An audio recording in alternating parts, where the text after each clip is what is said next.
Em, Muy buenas tardes, mi nombre es Sebastián Pineda y hoy vengo a analizar el poema Pausados Vaivenes, con pausados vaivenes de José Eustacio Rivera. Para dar un poco de contexto sobre quién fue ese señor, fue un poeta modernista que sus escritos y sus poemas los inspiró por lo indígena y por la naturaleza que tenía, por la naturaleza y los paisajes que tenía Colombia, como las selvas, los bosques, las llanuras, etcétera. Para comenzar, el asunto del poema podemos deducir que es una palmera que llora sus lamentos y sus problemas al río. Entonces, a partir de esto, el tema podría ser la nostalgia que le genera a la palmera, como el cambio de hora entre el día y la noche.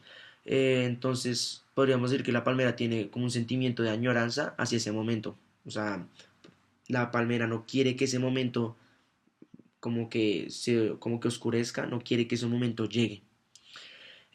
Para dar un ejemplo, abro comillas, solitaria murmura ante el sol moribundo sus congojas al río, cierro cita.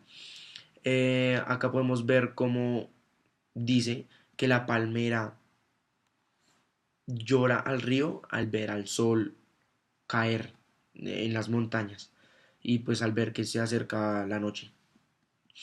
En las imágenes recurrentes podemos encontrar dos. La primera son los sueños. Abro cita, la palmera engalana la siliente llanura y en su languido ensueño. Ahí cierro cita. Esto quiere decir que la palmera sueña o prácticamente dice que está soñando con ver este bello paisaje que tiene la llanura.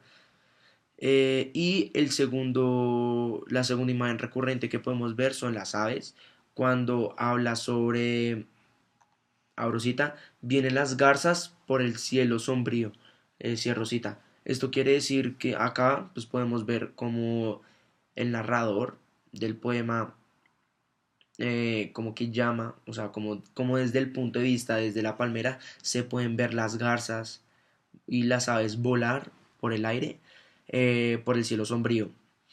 Eh, el hablante lírico podríamos decir que es una persona que comienza a apreciar o que aprecia el bello paisaje y la llanura, pero que se fija especialmente en el toque de hermosura y perfección que le da la palmera a la llanura en general.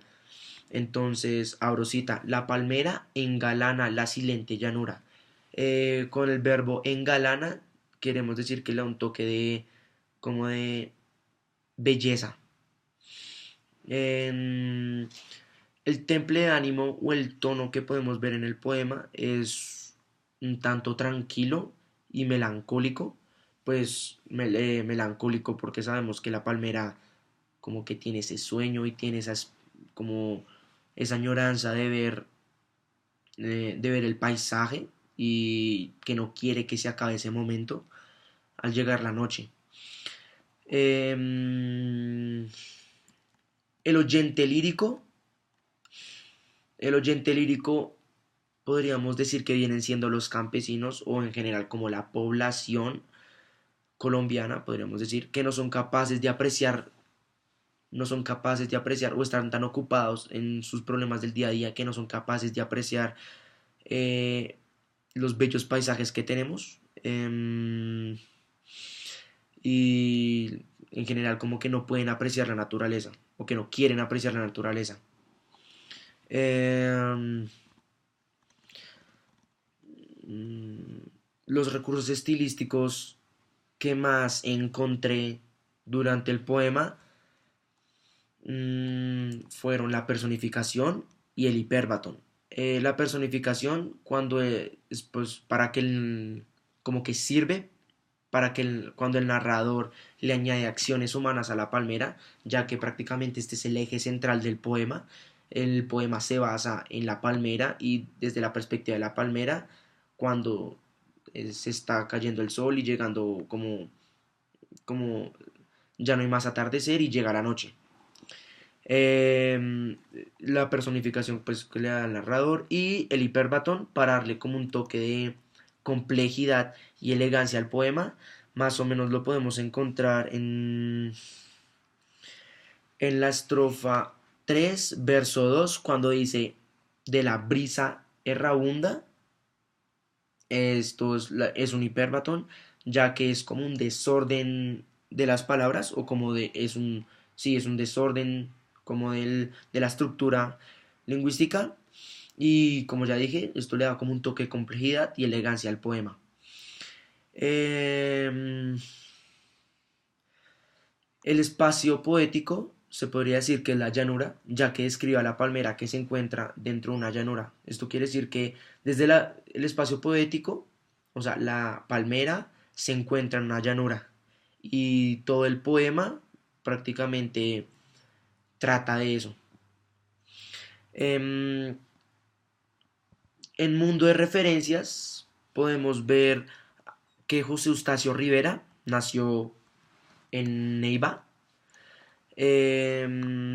pero Eustacio Rivera vivió de su la mayoría de su vida en Bogotá. Entonces, ¿qué pasó con esto? Cuando vivía en Bogotá durante sus años de escritor y poeta, esto hacía que él anhelara mucho más los paisajes que veía cuando era niño.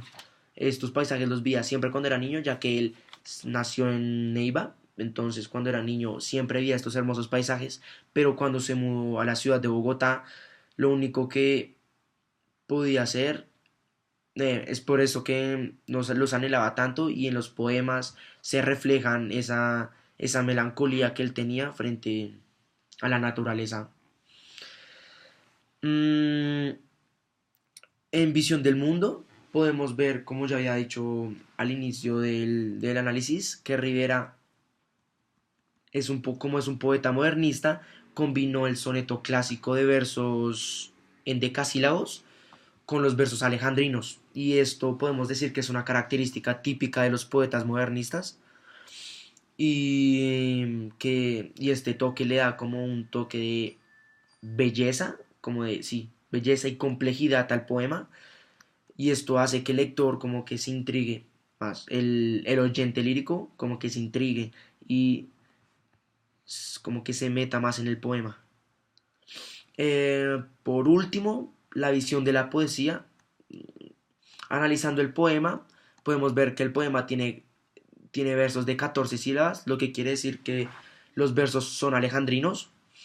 Gracias a esto podemos decir que el poema es un soneto que prácticamente esto también es una característica del modernismo, crear sonetos y alejandrinos en los poemas. Y la rima entre las estrofas, la rima entre las estrofas de cuatro versos es A, B, B, A, y la rima de las estrofas que tienen solo tres versos es C, D, C y E, F, E. Esto quiere decir que la primera y la tercera tienen rima y la segunda se queda sola. Y en los versos de cuatro estrofas, la primera y la última tienen rima y la segunda y la tercera también tienen una rima. Y esto es todo por hoy. Gracias.